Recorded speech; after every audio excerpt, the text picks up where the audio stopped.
Here in Memphis is the venue called Simmons Bank Liberty Stadium, and we will get into that name in just a second. But this venue, no matter what you call it, has a unique connection to Memphis and pro football.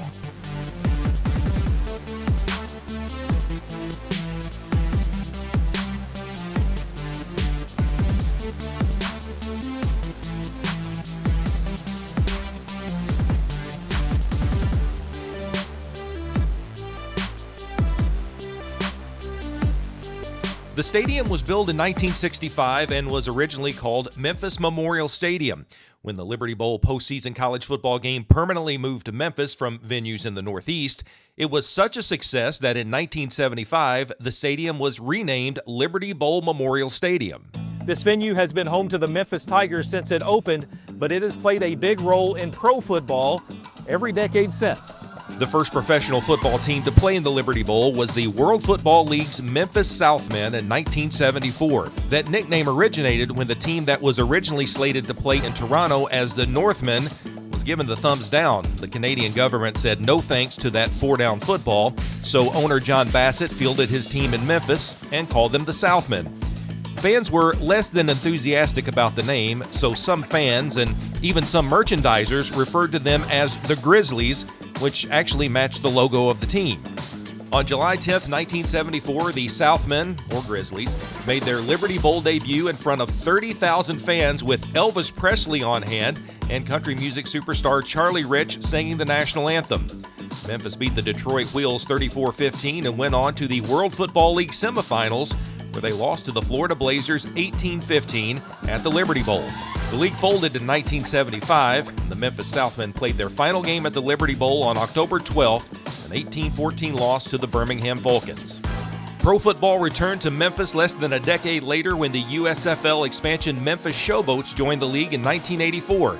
The Showboats debuted at the Liberty Bowl February 26, 1984 with a 17-9 loss to the Philadelphia Stars. An announced crowd of more than 28,000 fans on hand for the first Showboats game.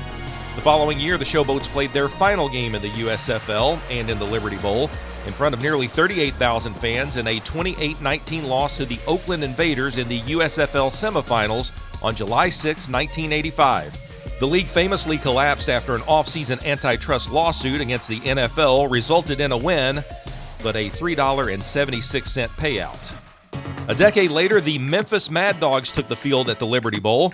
The Mad Dogs were part of the Canadian Football League's U.S. expansion experiment. Because of the dimensions of the Liberty Bowl, the different size of the CFL field in comparison to the American game forced some compromises and some ingenuity.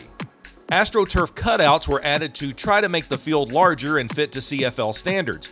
According to Ed Willis, author of the book End Zones and Border Wars, The Era of American Expansion in the CFL, the Liberty Bowl field was still never really conformed to official CFL measurements.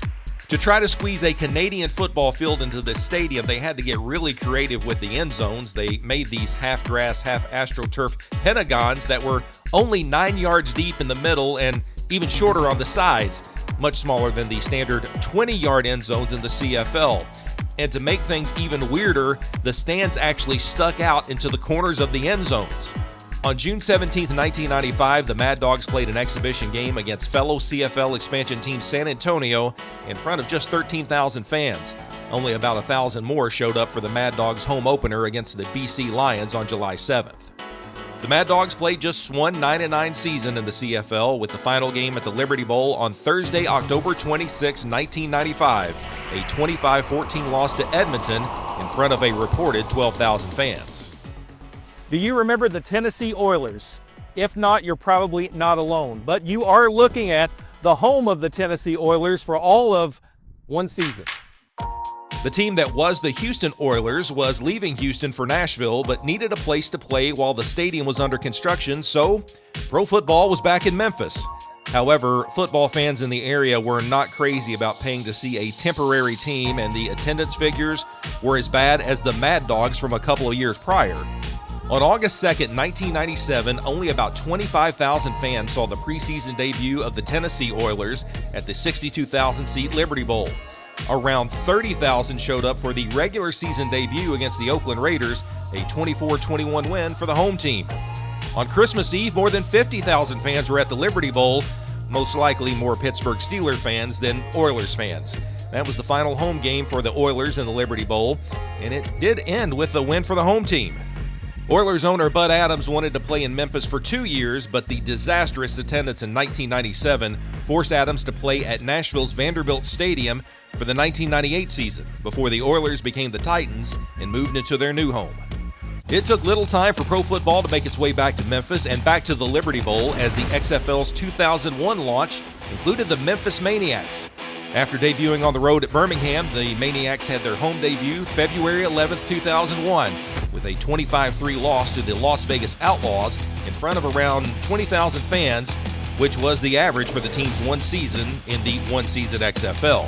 The final home game on April 1st was a 27-12 win over the eventual XFL champion Los Angeles Extreme in front of about 21,000 fans.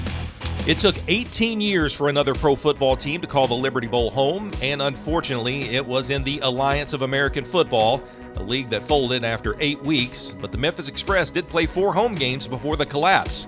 The first one was on February 6, 2019, a 20-18 loss to the Arizona Hotshots in front of fewer than 12,000 fans. Only about 13,000 fans showed up a couple of weeks later to see the Express beat the San Diego Fleet 26-23. On March 24, 2019, newly signed quarterback Johnny Manziel made his debut at the Liberty Bowl, but the fans were still not into whatever this was, and only a reported 13,000 saw the game in person. The final game for the Express at the Liberty Bowl was the next week against the Orlando Apollos, a 34-31 loss in front of 12,000 fans. And that brings us to the present with the reborn Memphis Showboats calling the Liberty Bowl home. In 2023, the USFL returned to Memphis, and the Showboats were back at the Liberty Bowl, now named Simmons Bank Liberty Stadium, after a naming rights deal was struck in 2021. The Showboats, a team that replaced the Tampa Bay Bandits from the 2022 USFL, could not quite catch the eyeballs from fans like the original Showboats did 40 years prior. The USFL never released attendance figures, but the eye test showed that there was some work to do in the community. In 2024, the Showboats were part of the USFL-XFL merger and returned to the Liberty Bowl in the UFL. Only about 8,000 fans showed up for the April 6th home opener, a 20-19 loss to the San Antonio Brahmas. Memphis was back home 3 weeks later, but a reported 7,600 were there to see the Showboats lose to the Michigan Panthers 35-18, and it got worse, with one game seeing a reported 5,600 fans in the now 58,000-seat Simmons Bank Liberty Stadium. The stadium is currently undergoing a $220 million renovation, but it is still home to the UFL's Memphis Showboats in 2025. The 2025 Showboats are still trying to capture fans, but a shaky start to the season possibly is hindering the attendance from a fan base that has been through its share of spring football hits and misses. Do you have any great memories of pro football or college football here in Memphis? Let me know down in the comments. Appreciate everyone taking the ride with me here to Memphis to check out the Showboats. Be sure to check out some of these other videos right here on John Lewis Sports.